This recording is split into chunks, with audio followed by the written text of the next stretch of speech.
Okay, look, I get it. Music theory is kind of boring. No one really wants to actually learn it. But the thing is that there are some things that are actually useful in music theory that you have to learn in order to make music. I've seen too many people try to like skip the steps and just not use music theory, and all they do is struggle to actually end up using what is in music theory at the foundational level. So let's just get right into it, and I'm going to explain to you guys everything that's actually useful. So this week's topic, we're going to go over music scales and transposition, because they're kind of both really the same thing. First thing I want to talk about is what is the difference between the scale and the key, because many people kind of use it interchangeably, and that can get confusing for a lot of people. So the scale is basically the formula you're going to be using to choose which notes you're going to pick for your song, and the key is literally the piano note or the key that you start on. So let's choose, for example, the scale right here of C major. Everyone knows C major, right? So right now we have, the piano MIDI roll right here. So I'm going to click on the button scale right here, and it turns on the major scale for the key C. That's the specific distinction right there. So we see that everything starts on C, and Ableton now shows us that the main key is just C. So C4, C5, everything on the piano. We're just going up octaves, right? The basic formula of the major scale is, as you can see here, skip a note, don't skip a note, skip a note, skip a note, skip a note, and then don't skip a note.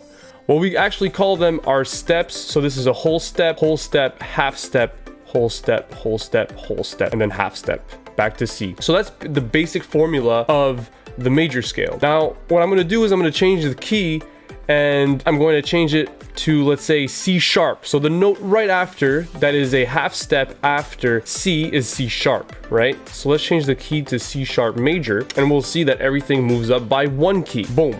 Let's try that again just so you can see it visually.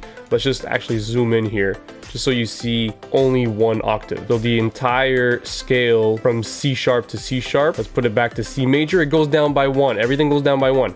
Boom. Hopefully you can see that. So when you're changing key, not scale, but when you're changing key, you're actually doing something called transpositioning. All you're doing is changing where the notes are starting from, but you're not changing the order of the notes, right? So a scale is basically all the notes you can choose from. So C major, if I play it, that's pretty easy, right? It's all the white notes. And then if I move up on C sharp major, it's going to sound literally the same, just like a little bit higher, because everything is all one key higher. So you can make all your songs whatever major scale, minor scale, whatever you want. The difference between major and minor is that obviously they are two separate like combinations of notes, so different combinations of whole steps and half steps, but there's still a relationship within them. I'll get to that after. Typically, if you start on a major scale, major key, C major is going to sound very happy compared to C minor. Let me give you guys an example with let's say D major and D minor. I'll just play the chord for you so you can actually see the difference, because the chord actually gives you an idea of what the scale sounds like. So this is D major, and this is D minor. So the two scales, the two chords as well, sound different. One sounds happy, one sounds sad. The difference between major and minor is obviously the half steps and the whole steps. So we can count here. This is a whole step, half step, whole step, half step, and then whole step, and then whole step. Remember that the major ended with a half step, the minor doesn't. So there are key differences there. The whole steps and the half steps are just like different in their own way. But like I said before, there is a relationship between them. And what it is that every single major key has also a minor key that is literally the exact same combination of notes. So let's see, for example, here. Look at this. If I pick C major, all the white notes, let's go back to C major, all the white notes.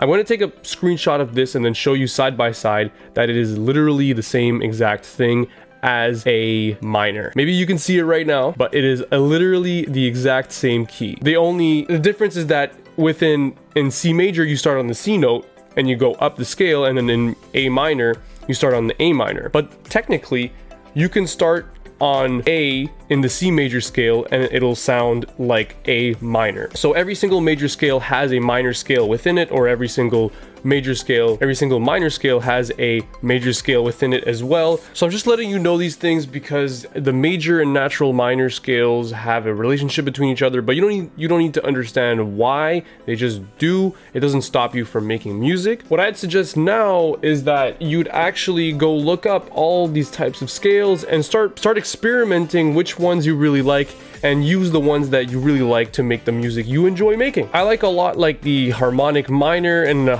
melodic minor as well. They sound sad, but they sound a little funky as well sometimes. They're very interesting scales which have no relationships between the major and minor scales in terms of like how they revolve around each other, but like, I mean, it's melodic minor, so it has something to do with the minor scale. It just changes a couple notes, but it's not that deep. You just have to know that it changes like 1 or 2 notes, but that's it. You don't have to understand why. It's just a scale. What I would actually do right now, if I were you, this is the way that I learned this. I just wrote D minor scale first time in my life. I remember I did this and I just looked it up. I was like, what is this? I'm not gonna use this. I have this right here. This is not gonna, because actually before, I did not have the scale thing like this, okay? Most DAWs don't actually have the scale button, okay? How I learned it was I did this, okay? I forgot about this. I'm like, I'm not using this. This is useless to me. I'm gonna use this, okay? All right, we use MIDI. So I used all the notes that were here. I remember using these exact pictures as well. They've been here forever. That's basicmusictheory.com, okay? I'm not even sponsored. I just used these as a kid and I learned, not all the scales, but I started understanding how all the scales work because I just practiced with like 3 scales that are in the minor. So I looked up, I think D minor, which I really like, and then E minor, which is the Halo theme. Everyone knows that one. So E minor right here, and that's just how I learned, man. Like, I just started using only those notes, right, within the scale, and it made me like just better creatively because it started making me understand how music actually works. And then I started using E minor blues scale or something like that, you know, and now it's different. Now it turns into a different scale, you know? E minor blues, you just start looking up different types of scales and your music will actually improve because you are experimenting with different things. Make an EDM song with the blues scale, trust me, you will change the world.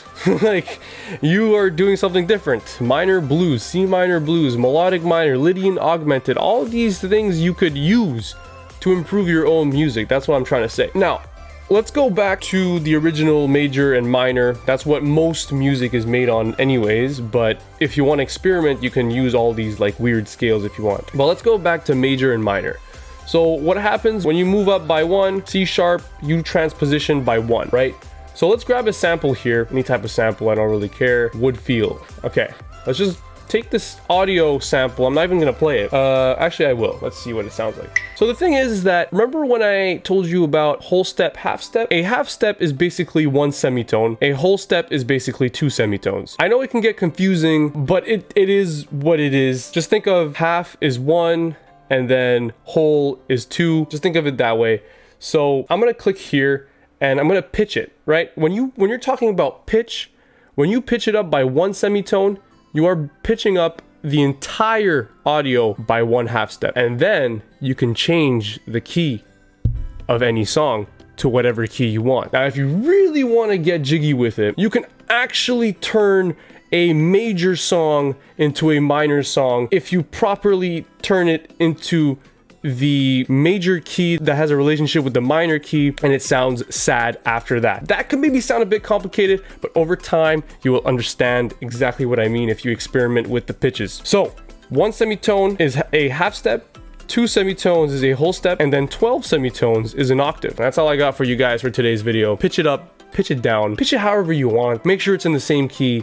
Don't make bad music, please. Don't skip the basics of music theory. Now you can go make any music you want. Hope you guys enjoyed this video. You can check out my music in the description down below. My name is Tiny, and as always, I'm signing out, and you gotta subscribe because most of y'all are not subscribed to my videos, so do that.